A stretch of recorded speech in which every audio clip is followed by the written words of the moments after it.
Welcome to our Lutyens Trust America webinar with Piers Gough. In addition to his many other professional accomplishments, Piers played a pivotal role in helping to reignite interest in the architecture of Sir Edwin Lutyens by designing the now famous Hayward Gallery exhibition in London. The exhibition led to the formation of the Lutyens Trust in 1984 and many years later to the Lutyens Trust America. The resulting exhibition catalog reads like a virtual who's who of Lutyens scholars and patrons.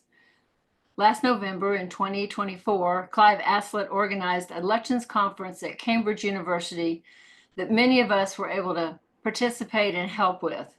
One of the highlights was a presentation given by Piers at one of the conference dinners. Unfortunately, it wasn't recorded, so we've prevailed on Piers to record his presentation for us and be here today to answer questions. This is a rare opportunity to step back in time, as it were, and visit the Hayward Gallery on a guided tour with the exhibition designer. Thank you, Piers. Piers co-founded CZWG in 1975 with Nick Campbell, Rex Wilkinson, and Roger Zagalovich. He's widely recognized as an acclaimed postmodern architect and writer and leader in the profession of architecture. Piers' principal buildings include Islington Square, the Canada Water Library, Maggie Center in Nottingham, and 4 CZWG buildings given listed heritage status in 2018.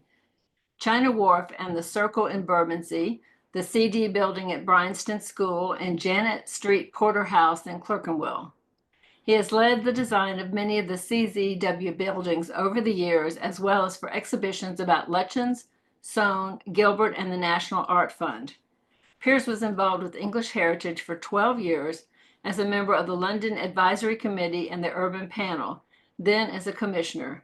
He was also a review panel chair and commissioner of CABE, C-A-B-E. He is an honorary fellow of the Royal Incorporation of Architects in Scotland and a board member of the Planning Committee for the London Legacy Development Corporation. Piers was appointed a CBE for services to architecture in 1998. He was elected a Royal Academician in 2002 and a Professor of Architecture of the Royal Academy Schools from 2013 to 2017. Piers studied architecture at the Architectural Association in London. Please use your Q&A box at the bottom of your screen for any questions, which will be answered at the end of the presentation.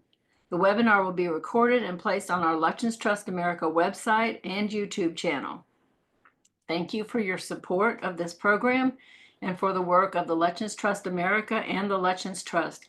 If you're not already a member, please consider joining us. Our website and QR codes will be provided in the chat portion of the screen. And now we'll start our presentation. Yeah. The Lutyens exhibition had a very illustrious committee, which was already formed, headed by Sir Hugh Casson, who was at that time president of the Royal Academy, and Colin Amory, a journalist for the Financial Times. They'd been for some time working with Margaret Richardson and others on the project to bring this exhibition to the public. And it was accepted by the Arts Council of Great Britain to put on in their gallery that they ran. They had ownership of, as it were, which was the Hayward Gallery on the South Bank, a kind of notorious brutalist building, but so quite in some ways, for some people, very ironical that it would house a Lutyens exhibition. The exhibition was timely insofar as somehow the modernism as a sort of set subject had sort of run out of steam somewhat, and people were thinking about bringing more historic and historical elements from architecture into their practice. And so it was a very timely moment, really, to rediscover the great architecture of Lutyens. We had a very big response from the public as well. So the exhibition itself was quite elaborate, to say the least, and was atmospheric rather than academic. And we had a little entrance hall where we were able to display a couple of sculptures as this sort of one of him as the serious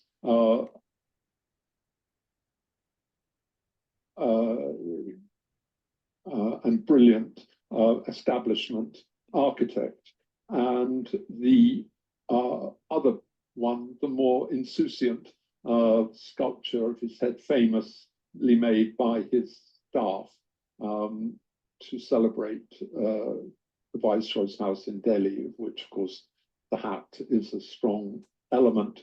And I think you can see immediately that the way that these two were displayed in their big white niches with their sort of were immediately, it wasn't just a kind of here's an object on a plinth. The plinths themselves were going to speak through the show. I'd like to briefly show you the plan of the exhibition, which was more or less on one level with a mezzanine above, which is to the left of this image.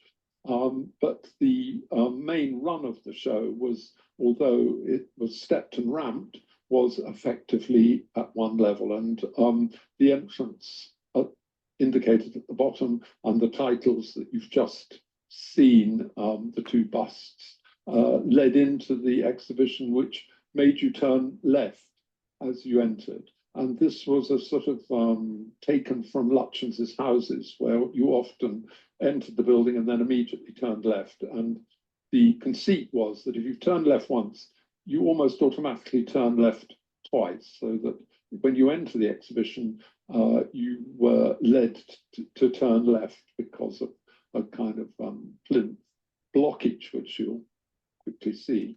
The early works, which were the early practice in Surrey, was the sort of chief content of the first room, and his work, of course, with Gertrude Jekyll and all that flowed from thereafter.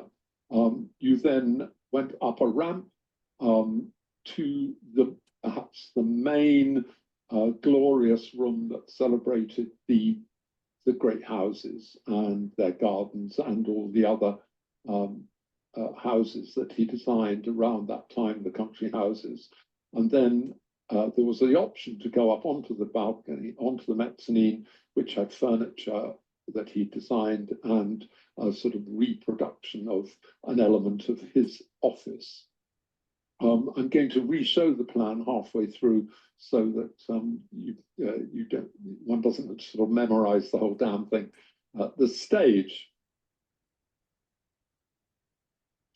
So coming into the show, you were confronted by the back of one of his famous benches, a glimpse of the words Munstead Wood, which were the sort of, I suppose, the essence of this part of the show, and some obviously fake, but big low-lying oak beams under this mezzanine was a lucky element of the design of the show, that this was the lowest ceiling of the show, and it came at the moment when his work was sort of reflected that long, low look, which he was so clever at engineering.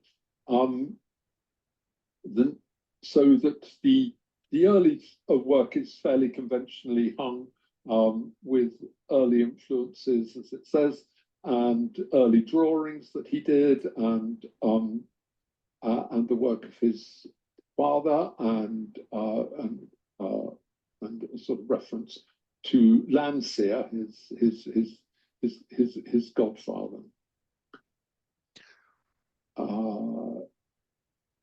Yeah.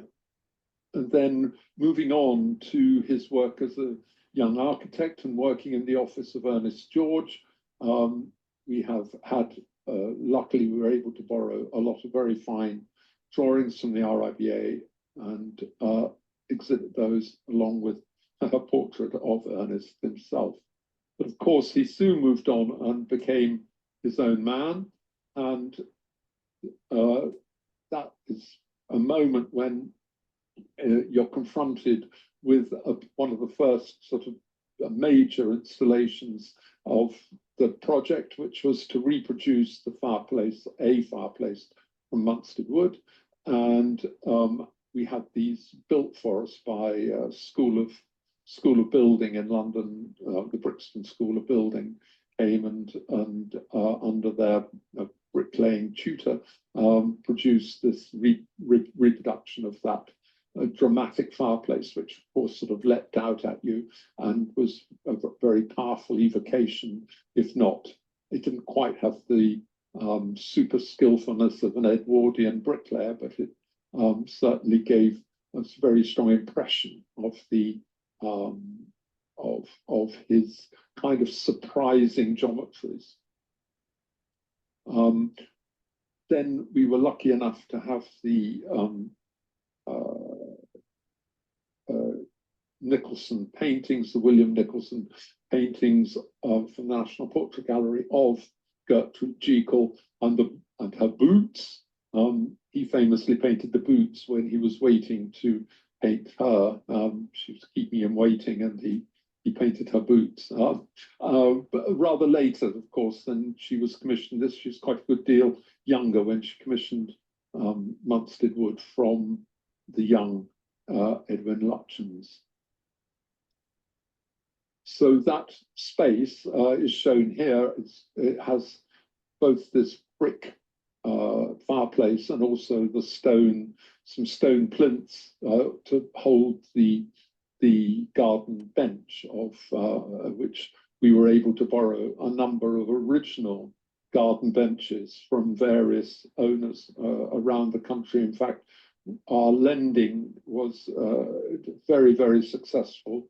Very few people refused requests for loans because I think everyone was very keen that Lutyens should be shown in the best possible light, particularly people who owned items of his furniture and his buildings.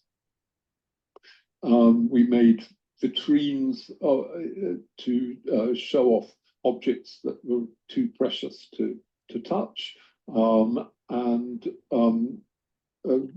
When we had even fire doors, exit fire doors, we had them specially made to sort of imitate or to evoke, let's say, Lutyens' styles, and did a lot of research into different frames, different surrounds, different ways of carving stone, and then reproduced it all in painted MDF, which patently is a sort of conceit of an exhibition, that it is only temporary and can't be perhaps of the most high-powered materials. But this was quite a sort of irony that exhibitions have to carry. But even so, I think we managed to evoke some of the strength of his buildings and his ideas through the design of the installation. We had a number of models made by various model makers, and some of them donated by then at that time notorious architect called Colonel Seaford. Now, I had this quite tricky transition to make in the gallery up this long ramp, which was a sort of prerequisite of the design of the Hayward, had this ramp. And I inveigled my mother to do some drawings of the gardens that were structured by Lutyens, and of course gardened or designed by Gertrude Jekyll for various of his buildings or various gardens. And so I worked with my mother, who had never done anything at this scale at all. She'd always been quite a small scale watercolorist.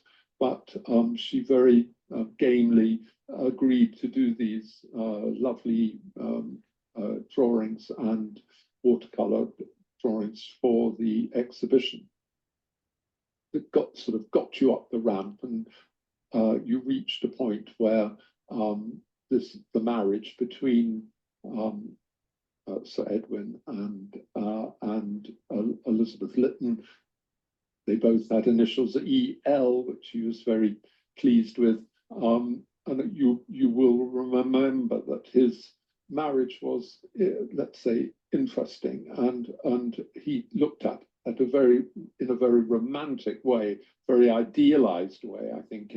And so we made his bedroom slightly sort of hermetic, and not one that you not a space you entered, but a space you sort of looked in and observed.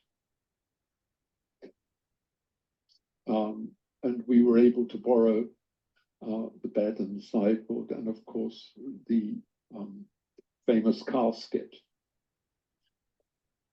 If one went up onto the mezzanine, which was a fairly natural next move, we exhibited there a whole lot of lovely furniture that we were able to borrow, including piano and library ladder. This ladder, for instance, in the middle is a collapsing ladder, but typically Lutyens' sort of witty item.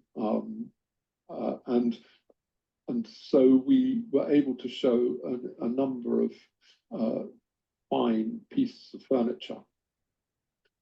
And then where it says office, we were able to show his drawing board.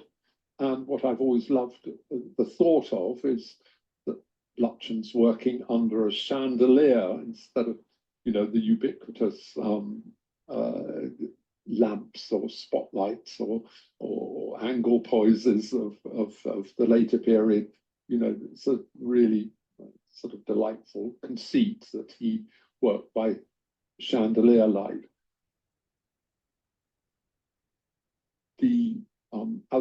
As it says on the pillar, the practice grows, and we then enter the sort of major first room or second room of the exhibition, which had exhibited the great houses. And the big idea of this room was these swooping walls. We had 8 swooping walls that defined a sort of divided the space and made 8 sort of subspaces, which where 4 were sort of major houses, are sort of top pick houses, and then the other 4 corner spaces had other houses that he designed at the same time, and gardens. So that space was the sort of painted this bright yellow to evoke a feeling of sunlight, of sort of Edwardian, pre-First World War kind of gorgeousness, and because this exhibition was in the depths of winter, it somehow had an even stronger sense when you were in it of a kind of glorious Edwardian summer. So the walls were quite formally arranged, and the floor, although it was sort of very much a sort of brutalist building, we were still at the time in Britain, we were still in imperial measurements. So these square floor tiles are in fact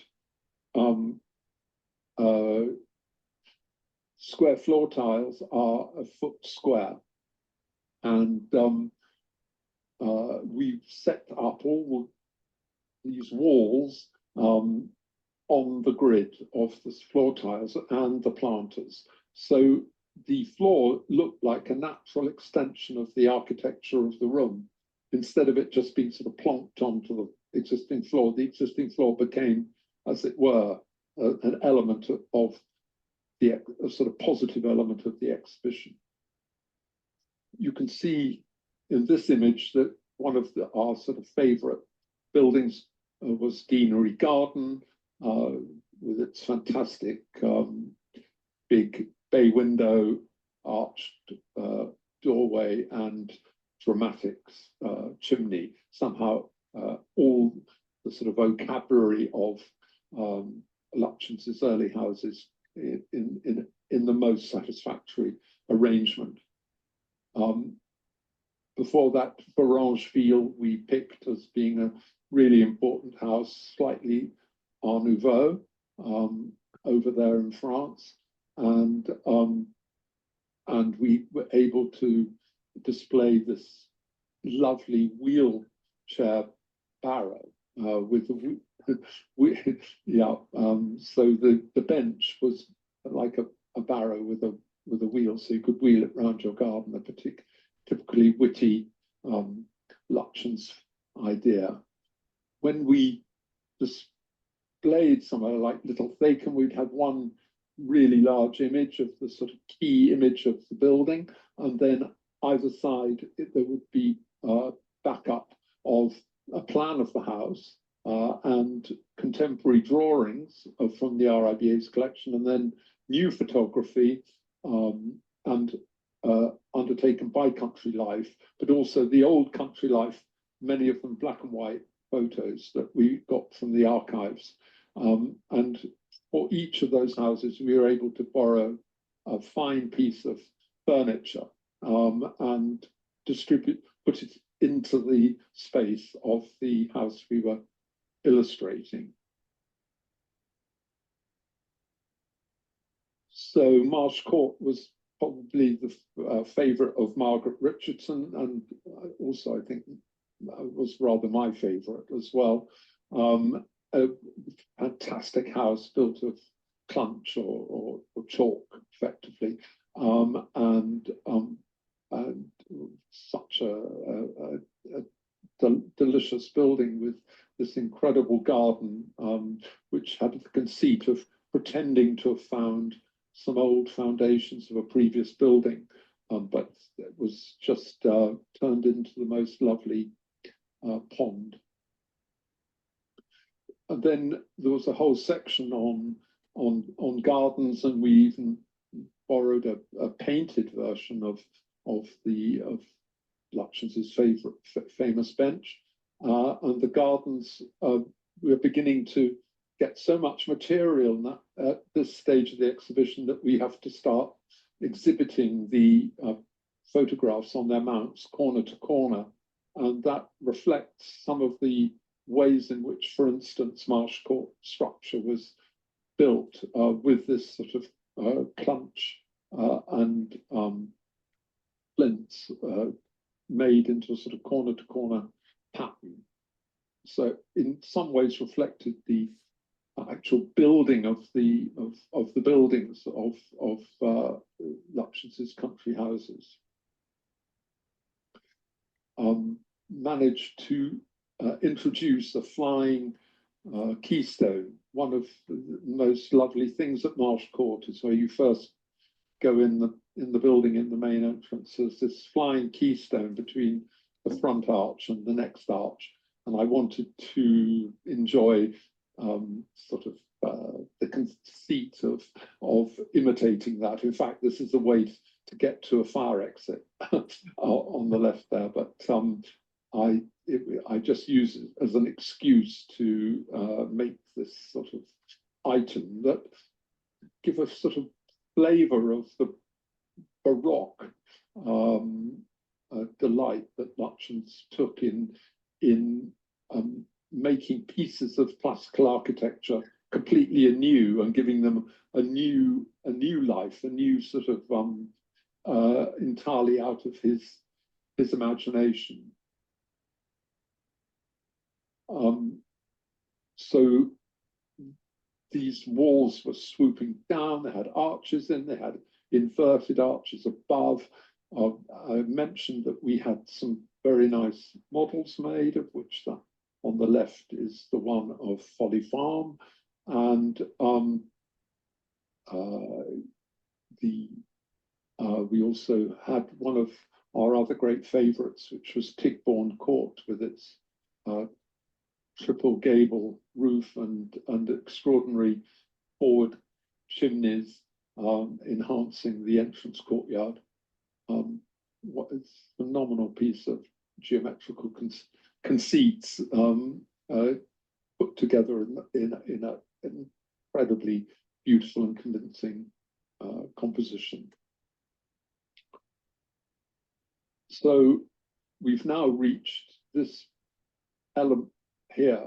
So we've been from the entrance around, up the ramp, around the mezzanine, and then through the main room, and we've arrived here, which is the top of a staircase descending to a lower part of the Hayward gallery. So the ramp you went up, we go down again, as it were. And the idea there was to go down into an area that had the castles that he designed, Lindisfarne and Drogo and Lambay, and then into his more gentle Georgian group houses where he started to play the high game with classical architecture, and then into a small part showing garden cities and public projects,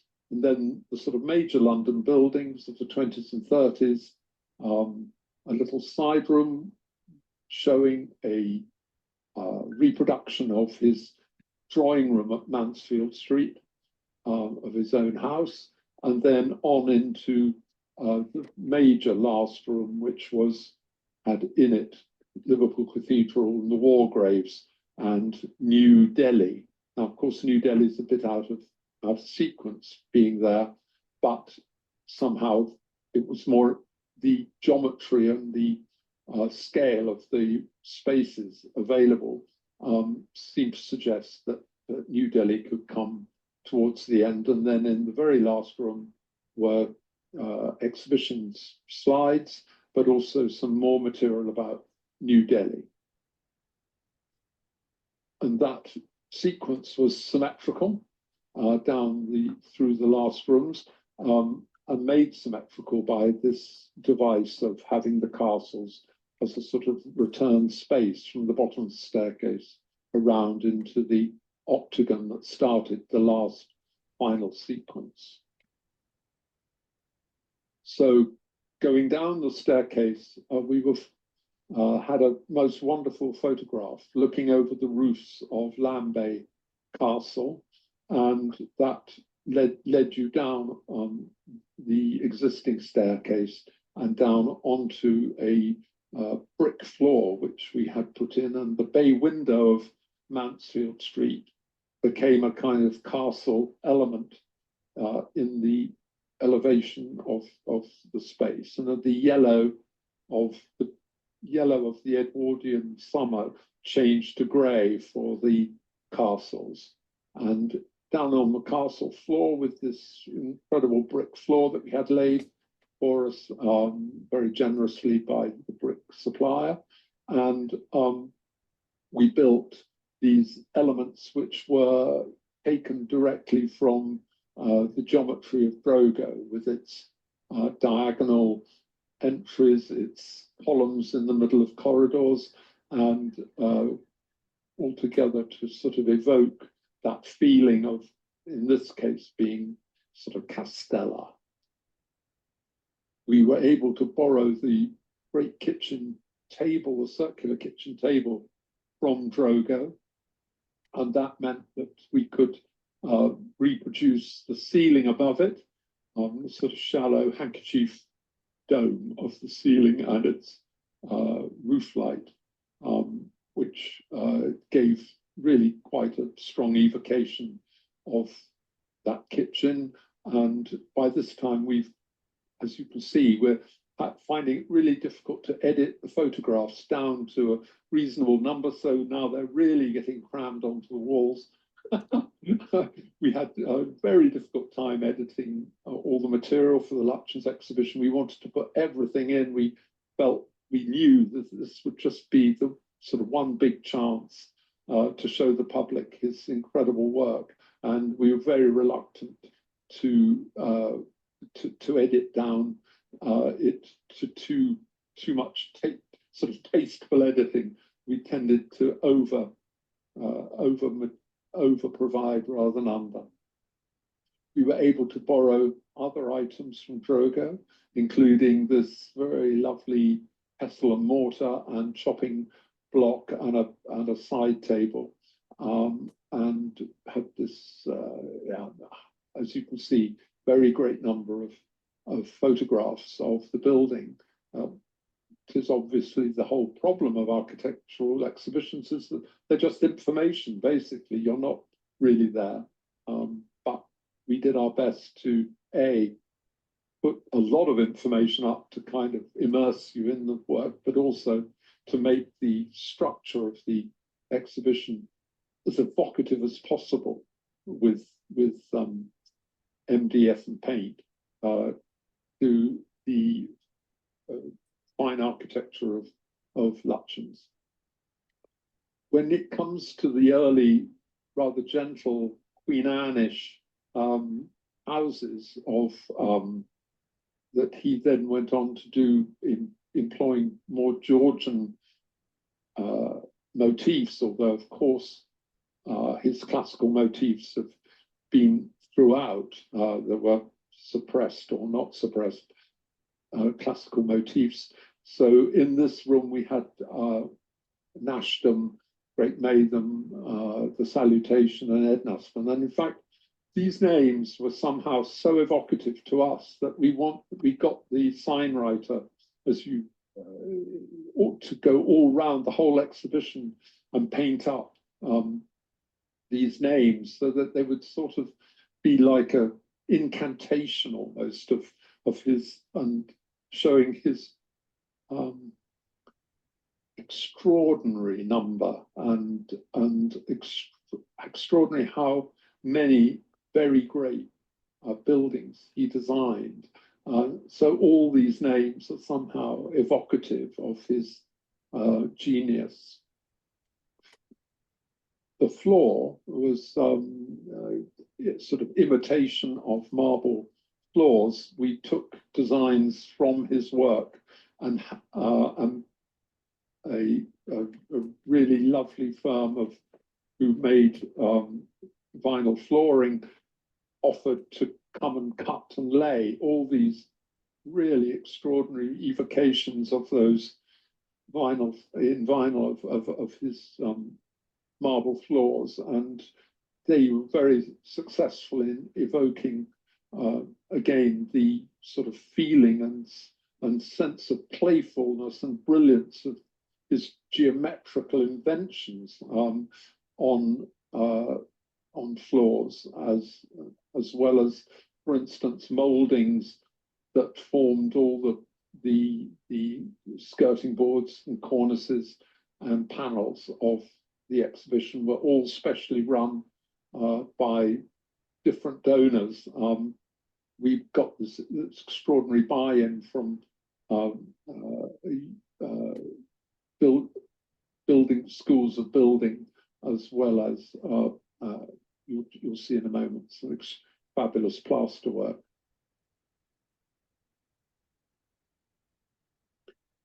The Salutation, I suppose, is the purest, most sort of elegant of all those houses in Queen Anne style, and we had a beautiful model made as well of the building in its setting. One of the conceits of the exhibition was that all the plans of all the houses were shown to the same scale, so you didn't have to sort of mentally adjust to the scale. The scale was always the same on every plan of every house, so whether it included the garden or not.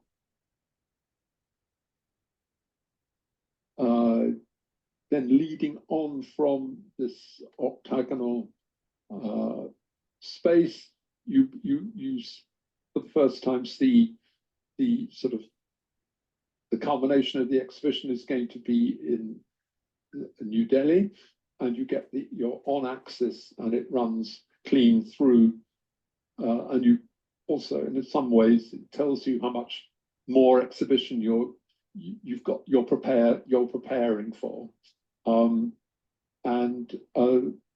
From that octagonal room, it led into the room that showed the Garden City movement designs and other public buildings like the bridge in Dublin. And here you begin to see some of the plaster work, neoclassical plaster work we had made for the door cases, again, directly taken from drawings from buildings designed by Lutyens, and borrowing these incredibly playful lighting elements, chandeliers that he designed for various buildings, including, of course, New Delhi.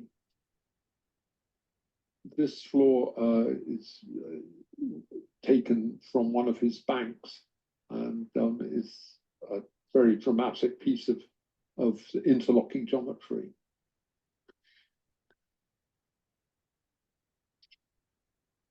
And by this time, of course, he's a very grand architect and has portraits, many portraits of him, of which we showed a few, not too many, and also his drawings from his office as using color, in this case, a sort of fabulous red, to evoke the ways in which he used surprisingly strong colors in his work. Then we had a room which was to show the works of the 20s and 30s, his big banks, perhaps the most famous Midland banks, and we were unable to persuade the Queen or the royal family to lend the doll's house that he'd designed for Queen Mary. And that was a great, I think we were a bit upset about that. We felt that he put a lot of his own time and energy into it, entirely free. He'd and persuaded absolutely everybody to do paintings and make things for this doll's house. And the royal family, unfortunately, said they wouldn't agree to lend it. In fact, they said people coming to Windsor would miss it, as it were, and therefore they didn't feel able to lend it to us. So I built two dolls' houses, if you like, sort of make up for it. I decided to make enlarged versions of kind of bank-like, you might say, bank-like buildings to exhibit this material that was in this space. Which, so in some ways, them refusing, of course, inspired the exhibition to sort of make up for it. This is a view back towards the octagonal Georgian room, and the showing again this extraordinarily beautifully made plaster work to evoke his door cases. The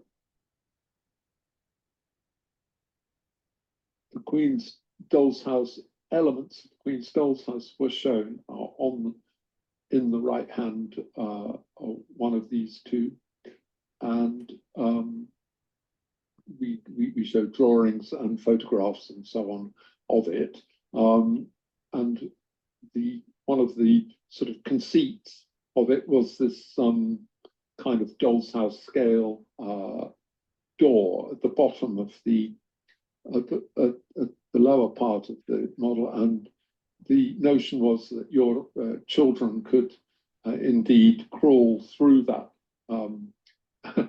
crawl through the space and enjoy the building in a different kind of way. Once again, the floor was laid by Nan floors, and it had this what always fascinated me, his sort of playfulness of using a checkerboard and then allowing the colour to bleed out at the edges so that the checker was sort of framed by its own colour edge. The banks we had a very nice model of Midland Bank, which is one of the, to my mind, one of the great Lutyens buildings, and so I think probably the best one in London. I found it very, very, and still do, very exciting and a fascinating use of entasis and of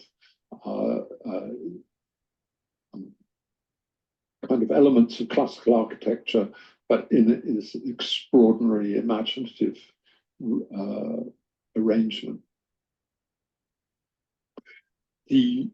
What we were able to do, because Mary Lutyens, his daughter, was still had a lot of his family heirloom furniture, as it were, and of course she could remember how Mansfield Street was decorated. We were able to reproduce the finishes of the house that he lived in, although we couldn't do the full scale of the house. This room was sort of half the size of the room. It had original curtains, original rugs, and this extraordinary colour scheme of green floor, green painted, boarded floor, and gloss black walls. And to my mind, people say perhaps he wasn't a modernist, but my God, his use of colour was way beyond what many modernists would have dared to do. I find that the drama of his own domestic decoration fabulous. Also, the way in which he framed pictures in sort of corner to corner vindicated to some degree of the way we'd hung pictures in the exhibition itself. Moving on from the 20s and 30s room into the last major room where we house the model of the Liverpool Cathedral.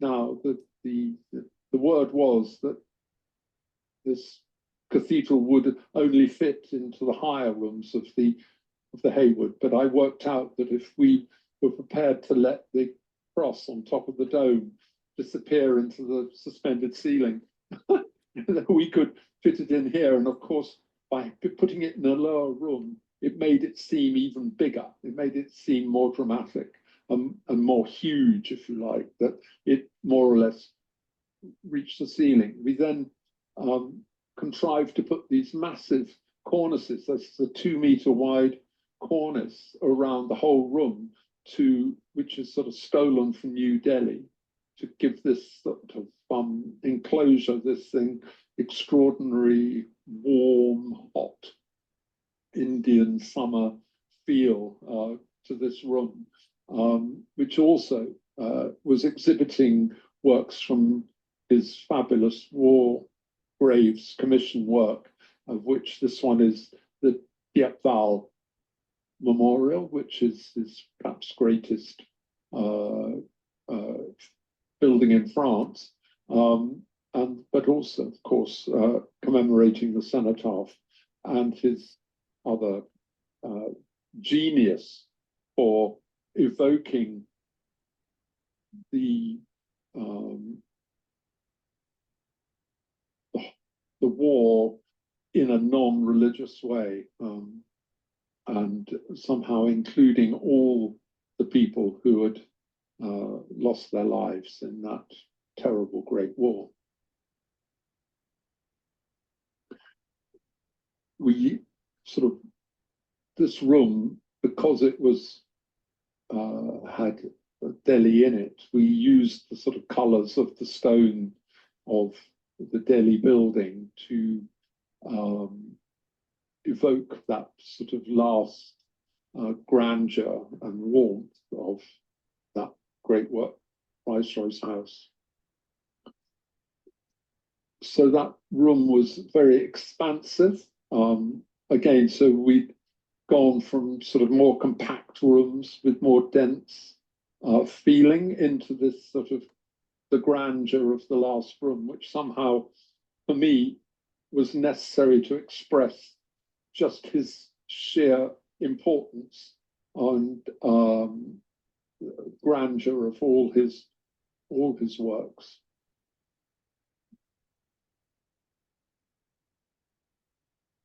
This is we had the Thiepval memorial made partially in perspex, so that you could sort of begin to understand the incredibly clever geometry of the interlocking arches of that building. And then finally, the sort of expansive work involved with New Delhi, and you can see the scale and the length of the drawings, of course, for that, because it was, after all, as big as Versailles. Gavin Stamp, who worked on the project, sort of hung the final room. He claimed he hung it like the Viceroy's wife might have put the pictures up. We also were able to obtain these nursery lamps to light the room, as well as the sort of spotlights of them.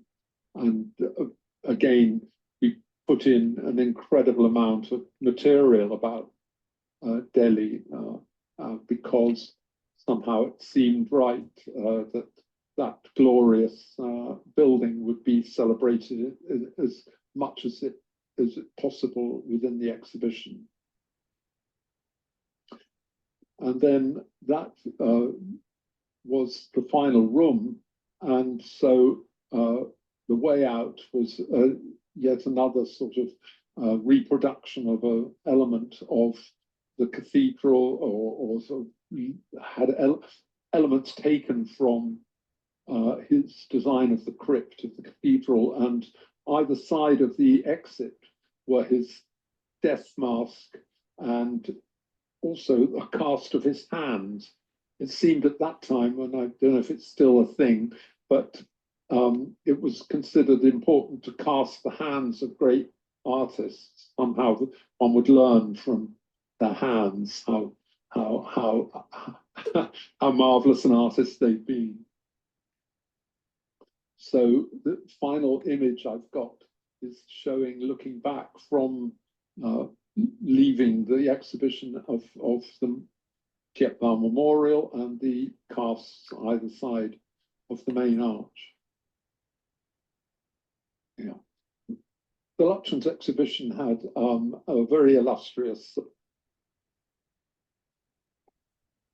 So thank you all for watching this with us. This is a good time for us to start questions. I think some of you have posted some. I'll turn over to Marcos Lutyens. Yes, hello. We've got some great questions here. We've got first one is Anki Barnes. I was delighted to be able to see Piers present slides and talk about this exhibition in Cambridge last year. Question: when the exhibition had closed, did Piers have any idea how pivotal it would be to the work-wide or worldwide rebirth of internet interest in Lutyens and his work? Any comment on that, Piers? Well, I think, yeah, when the exhibition was on, and the sort of rather effusive reviews in various newspapers, magazines, and so on made one realize that it had, as it were, more than touched a nerve, that it was going to have architectural influence as well as a sort of public interest element to it.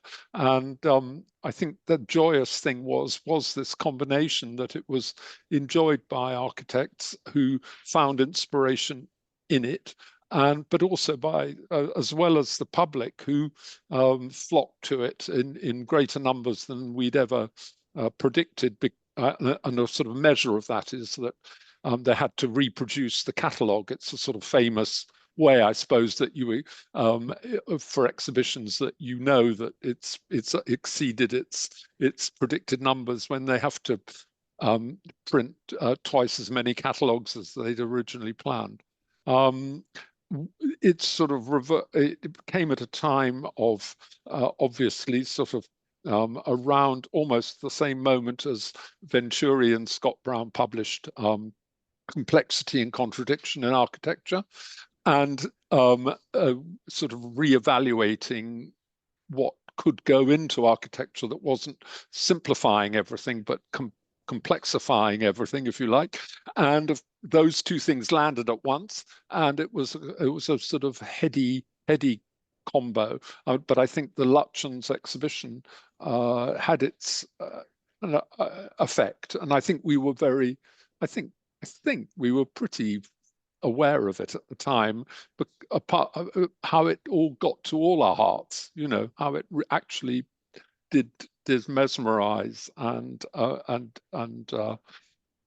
encourage thoughts about being more experimental with materials and style. Thank you, Piers. A comment from you and Easton. Not a question, but instead a belated but profound thanks. My visit to the exhibition was one of the most memorable days of my life. I was bewitched, and the spell has still not worn off. Indeed, the exhibition poster I bought that day remains a cherished possession with pride of place in every building I've owned since. So there you go. Wow, that is fantastic. I perhaps for me it was very physical. It was my most very physical undertaking, because happily the exhibition, people who hung the exhibition and built the exhibition material, built the walls and built everything, were very unionized and didn't really approve of anyone else hanging work, but they realized that it was just the sort of sheer amount was so overwhelming that we all ended up with hammers and screwdrivers, and the whole committee were there every day before the exhibition opened. And I must say my legs, my feet have never swelled up as much as I remember the whole thing as being terribly swollen feet at the end of every day. Hours, like 10 hours of hanging material and helping put up the exhibition. So it was exhilarating when it opened, I can assure you. Nice. From Tom Kligerman.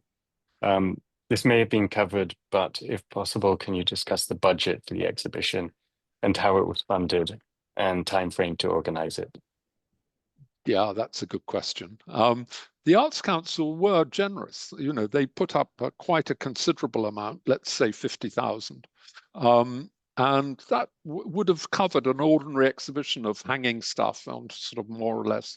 And then Colin Amory and Hugh Casson decided to raise far more, like another 100,000, to make the exhibition the one that I designed. And they indeed went to America and proselytized for the exhibition. And Philip Johnson became a very big donor. He helped with a very big donation towards the exhibition. Hugh Casson went over to America to give a talk about Lutyens, to sort of get people interested. And Philip Johnson memorably described him as Britain's greatest after-dinner architect. Not quite nice, but anyway, they did raise a lot of money. And then, of course, in kind, we got so much work done, because these Brixton School of Building, produced all this brick fireplace, for instance, and cast all the extraordinary amount of plaster the door cases, the great big cornices in the final room. These were all free. You know, they were all given, and phenomenal generosity. We had Nairn floors lay all those beautiful marble floors, or, you know, apparently marble floors, and then the brick floors, and all that stuff was all done as sort of charitable giving or advertising their, but I mean, way beyond any generosity. Models were made by this famous architect called Seafoot. He made 3 or 4 of the models, and other models were made by students of modeling, as well as 1 or 2 bought models we actually bought. Country Life gave all the paint, all the photographs, and commissioned new photography, which they didn't charge for. So all in all, there was an absolutely fantastic response from people that made the whole exhibition. I mean, would have, if we'd had to pay for everything, I can't even begin to imagine the amount that it might have cost. But it was that sort of enthusiasm for Lutyens and being associated with this exhibition, which was somehow, well, particularly Hugh Casson and Colin Amory and Gavin Stamp were able to find these very generous donors. Fantastic. A question from Patrick Suarez. Could you describe the nature of the exhibition's reception by the public, and perhaps contrastingly by architectural professionals and academics? You use the word conceit often. Was that how the exhibition was seen, conceited? I'd use the word conceit, meaning a sort of invention, I suppose, a sort of idiosyncratic invention. Conceited, I don't think so. I mean, patently, as Roddy Gragage, I once heard him take some people round the exhibition, and they said, well, who are these houses for? And he said, well, they were for ordinary rich people. And yeah, well, there's obviously a show about a very grand moment in British architecture, not about everyday buildings, although he did do the most incredible social housing in Westminster, you know, the checkerboard housing in Westminster, Page Street housing. Fantastic, seldom been bettered, frankly. But I think the public obviously enjoyed it for its sort of delicious qualities that you get when you visit country houses or beautiful gardens and so on. And so they enjoyed that aspect of just the sheer delight of the architecture, and hopefully the mise en scène of the exhibition. And architects were generous. I think that we have to say they were generous towards that exhibition, even though it wasn't sort of an architectural academic kind of exhibition. I think they realized that architecture could be shown in a different way. It could be what would now be called immersive, rather than just a kind of cerebral relationship between the viewer and the artworks being shown. So the reviews, I don't remember a poor review, but that maybe is just my optimism. You know, we didn't have a particularly harsh review of the. In fact, everybody was more or less positive. I think actually Frank Gehry said something interesting about artists. He said they really like to be exhibited in famous buildings. And I think it was the same with the Lutyens exhibition. Architects like to be seen in a good light. And it was a sort of uplifting exhibition that, you know, architecture exhibitions are usually pretty specialist, and the public don't necessarily respond and go to them. But the fact that droves of public went to this exhibition, I think, set architecture in a kind of good vibe and made architecture interesting. And therefore, I think architects appreciate that. I think they like the idea that the public are looking at buildings. So I think that would be my explanation. Fantastic. We're going a little bit over the hour, but I think it's so interesting that we'll carry on with three more questions. Yes. So Sean Edwards says the exhibition absolutely deserves to be recreated. Any chance you'd consider doing it all over again? Many congratulations on a beautifully delivered and deeply engaging presentation. Oh, that's very, very kind. Of course I'd do it again. It'd be nice to think that somewhere in one of our archives are all the drawings, so I wouldn't have to redo them. But the Hayward's still there. And yeah, still in good nick. So, and the mezzanine, however, actually, funnily, it was just a temporary structure put up by an architect called Neve Brown for the 1930s exhibition that was there. But that's been subsequently dismantled. But I think it might be asking a bit much to rebuild that, especially. But you never know. Maybe we could do it over here in the United We States. could do it over there. Yeah, That would be terrific. There's another question from Tom Kligerman. Are those the rock crystal candlesticks from St. Jude on the Hill on a table in the show? Do you know those? There's some kind of chalices and candlesticks. Okay, you've tested my memory too carefully. That is, I love we'll research that arcane question, but I can't answer it. St. Jude's. Okay, well, I'm so sorry. From Ted Bosley. Hi, Ted. You have to look in the catalogue, I think, for that. Right. So Ted says, thank you, Piers. This, to my mind, must be among the finest exhibition of an architect's work ever conceived and produced. You acknowledged the inherent challenge of exhibiting things meant to be experienced in built form, and I know firsthand this is a challenge. I'm curious to know how many years of planning you had to achieve this magisterial exhibit.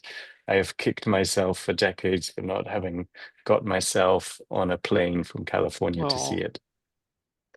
I was brought in a bit late, actually. They tried out a few other architects before me, ones with far more knowledge of Lutyens, which was probably their undoing, because what happened a lot around that time was that architects like, well, I perhaps shouldn't mention names, but various architects had various theories about Lutyens, i.e., this work was more important than that work, and that there was a sort of obsession with the plan, or obsession with various obsessions which came out in their proposals to the committee, and they'd had to they got to a state where they really weren't happy with what other people were suggesting to do for the show. And apparently the committee met, and my name came forward happily from a couple of different people who said, well, perhaps we should have Piers because he's witty, like Lutyens is witty. And that's how I ended up with the job. But I didn't get it. In fact, they asked me to show them my sort of initial ideas, and I remember being a bit naughty and taking a couple of months before I showed them, because I thought by the time I showed them, it'd be too late to change to anybody else. But I think it's fair to say that they immediately thought that it was the right, the right design, and we got on with it. But it was hard work, and it was quite, because I had to go around and look at look at the buildings, look through the archives of all the drawings, of all the photos. I mean, it was a big undertaking. It took, I think I had the job for about 9 months before the actual exhibition, which is short. That was quite a short period for exhibition designs. Well, very, very incredibly impressive. And I think that's almost all we've got time for, unfortunately. Okay. Robin, would you like to do the honors and yes. Thank you, Piers, for this wonderful visit back at the Hayward Gallery. It was a wonderful exhibition, and I've always wondered what exactly it looked like. And Thank you all for watching, and please continue to support the Lutyens Trust America and the Lutyens Trust as you have been. Thank you all so much.